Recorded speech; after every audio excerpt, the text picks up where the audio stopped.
The Anderson family reunion was always a showcase of competitive success, held at my uncle's sprawling estate in the Hamptons. This year was no different.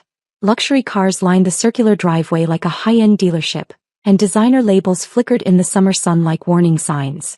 I parked my modest Toyota Camry between my cousin Blake's Ferrari and my sister Jessica's Mercedes.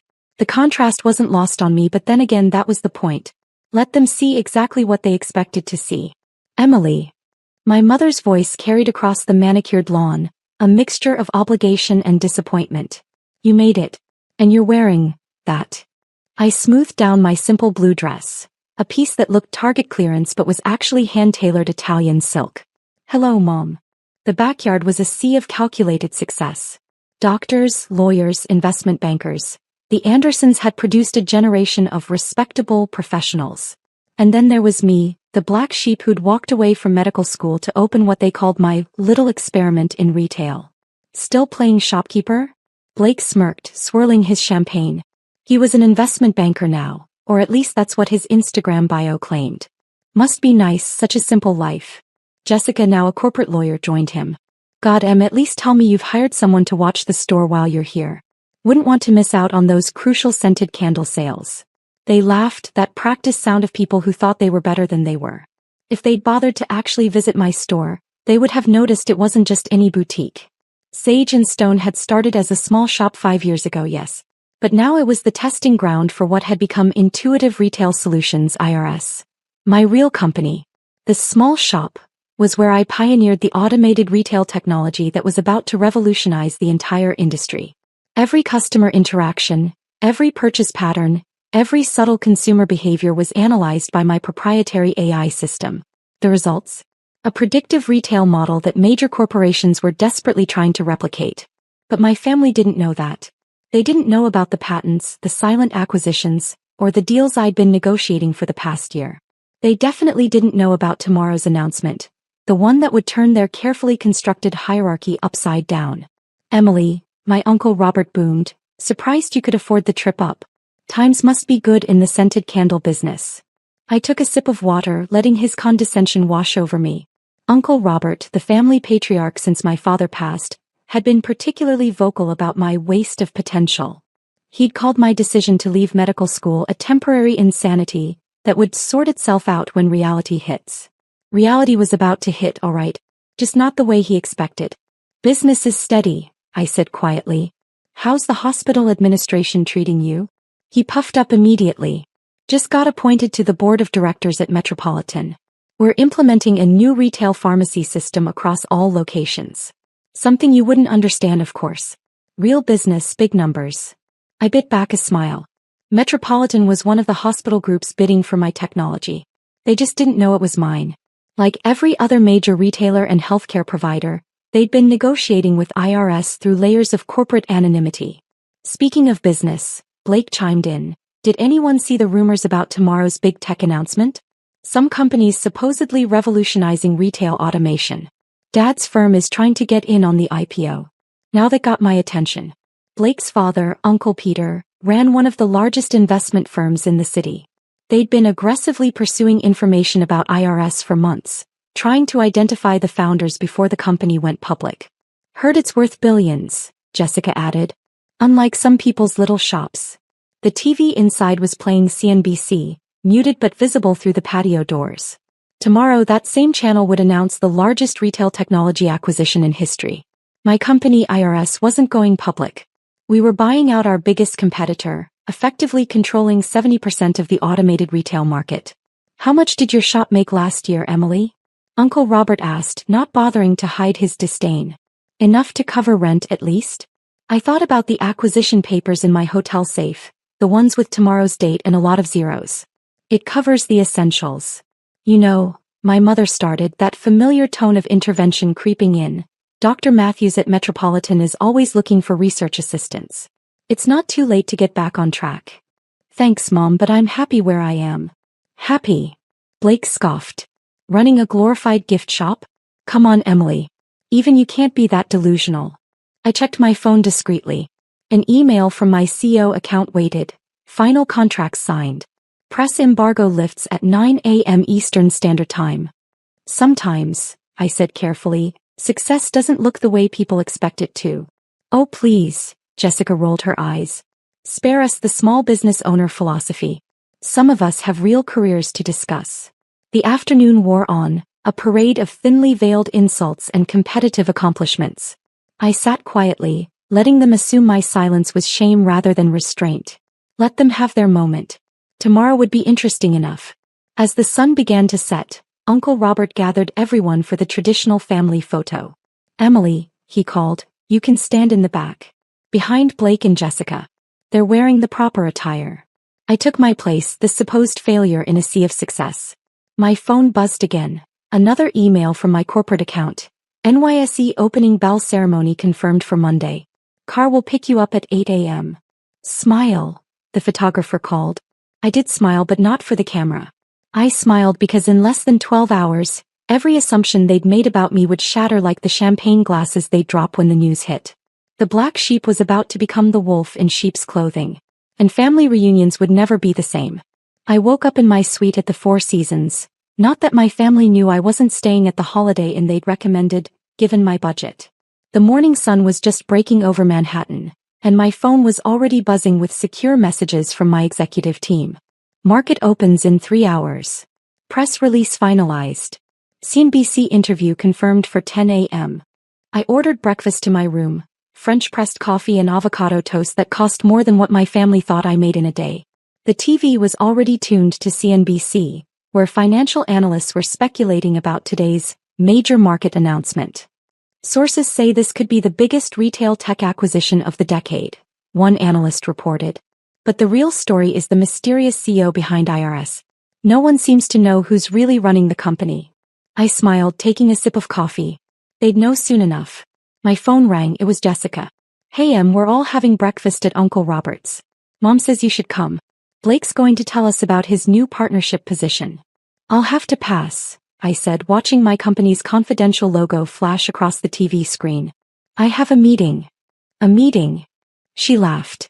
What, did someone order too many lavender candles? Something like that. Enjoy breakfast. I hung up just as my actual executive assistant called. Ms. Anderson, your car is ready. The legal team is waiting at the office. I changed into a Chanel suit I'd been saving for today. Classic black with subtle power shoulders. No more hidden luxury. No more playing small. The IRS headquarters occupied the top 10 floors of a gleaming tower in downtown Manhattan. As I walked through the lobby, employees nodded respectfully. Here I wasn't the family disappointment. I was the visionary who'd built a retail empire from a single little shop. Everyone's gathered in the main conference room, my CFO Michael reported as we rode the private elevator. Including representatives from tech retail. Tech retail, our biggest competitor, or rather our newest acquisition. Their CEO had fought the takeover for months until he realized we'd already secured majority shareholder support. The conference room was packed with executives, lawyers, and PR teams. On the wall, multiple screens showed various news channels, all waiting for the 9 a.m. announcement. Time check. I asked. 20 minutes to market open, Michael replied. Your family still doesn't know? I shook my head, thinking of them all gathered at Uncle Robert's, probably taking turns critiquing my life choices. They're about to. At exactly 8:55 a.m., my phone started exploding with texts. The first was from Blake. Turn on CNBC now. Someone's buying tech retail. Dad's firm is going crazy trying to figure out who's behind it. Then from Jessica, are you seeing this? Blake says it's a huge deal. And finally from Uncle Robert, watching business news. Shame you never understood real business, Emily. This is what success looks like. I turned to the screens just as CNBC's breaking news alert flashed. Breaking. Intuitive Retail Solutions IRS. To acquire tech retail in historic $2 billion deal. Market stunned by retail tech's biggest merger. The room erupted in controlled excitement.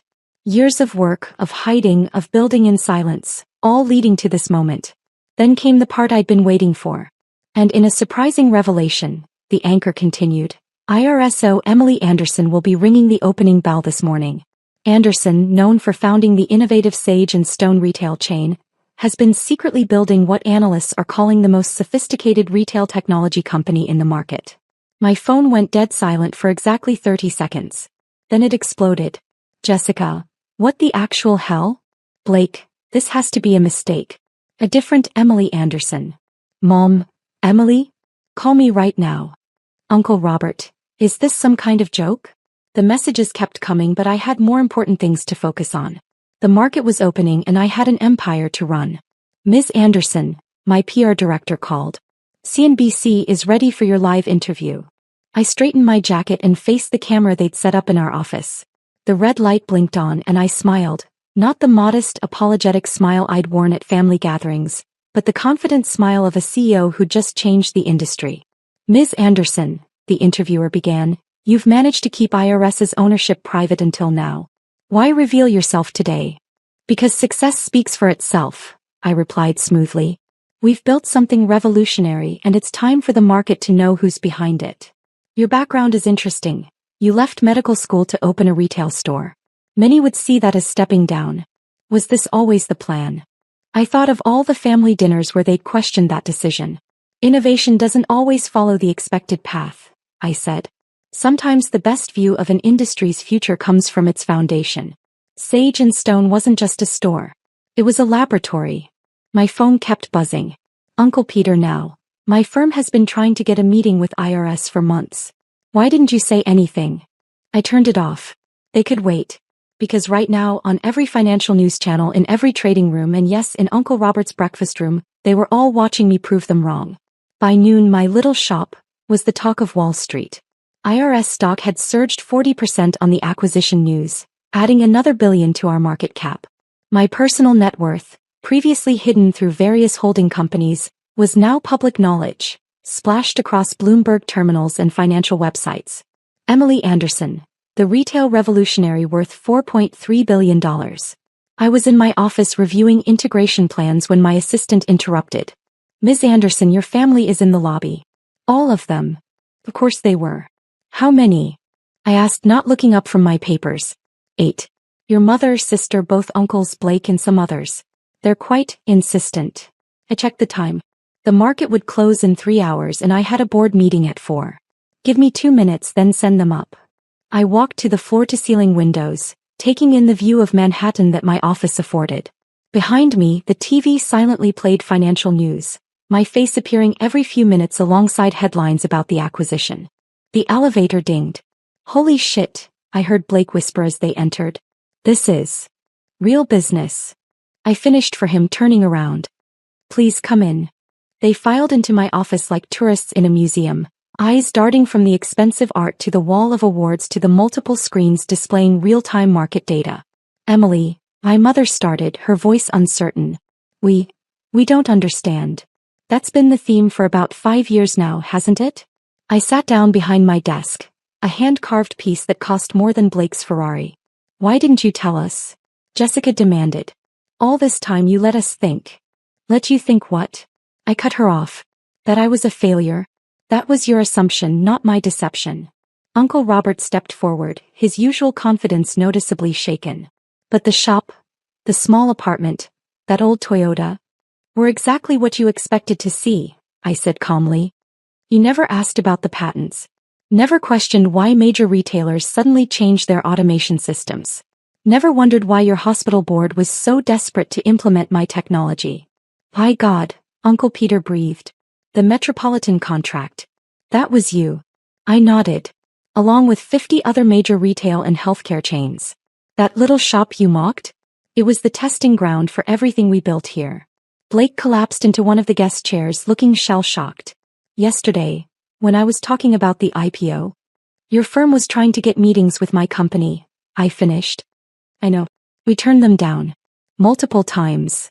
But why? My mother asked. Why keep it secret from us? I stood up, walking around to lean against the front of my desk. Because you needed to show me who you really were. All of you. Every dismissive comment, every condescending suggestion, every time you called my work small or insignificant, you showed me exactly why I couldn't trust you with the truth. The silence that followed was deafening. Ms. Anderson, my assistant's voice came through the intercom. The integration team is ready for you, and NASDAQ called about tomorrow's market opening. Thank you, Sarah. I'll be right there. I straightened up, smoothing my jacket. I have a company to run. Several, actually. Emily, wait. Jessica stepped forward. We're family. You can't just. Family. I laughed softly. Yesterday you wouldn't even let me stand next to you in the photos. Now you want to claim me.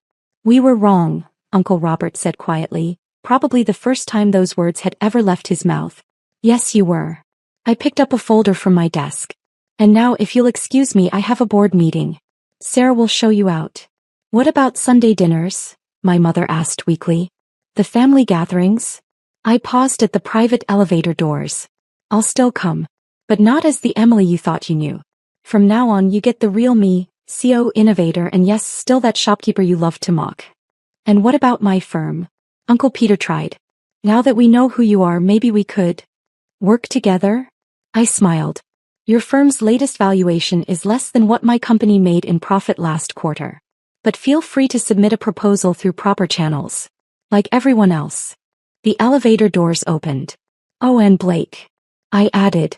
About that simple life comment? Running a multi-billion-dollar company is many things, but simple isn't one of them. Good luck with that partnership position though. I hear middle management can be quite straightforward. As the elevator descended, I could see my reflection in its polished doors. No more hiding. No more diminishing. This was who I'd been all along. They just never bothered to look past their own assumptions. My phone buzzed with a text from my PR team. Forbes cover confirmed. Interview next week. I smiled, thinking of all the family members who proudly displayed their local business magazine features. Wonder how they'd feel about seeing their little shopkeeper on the cover of Forbes? The board meeting went smoothly.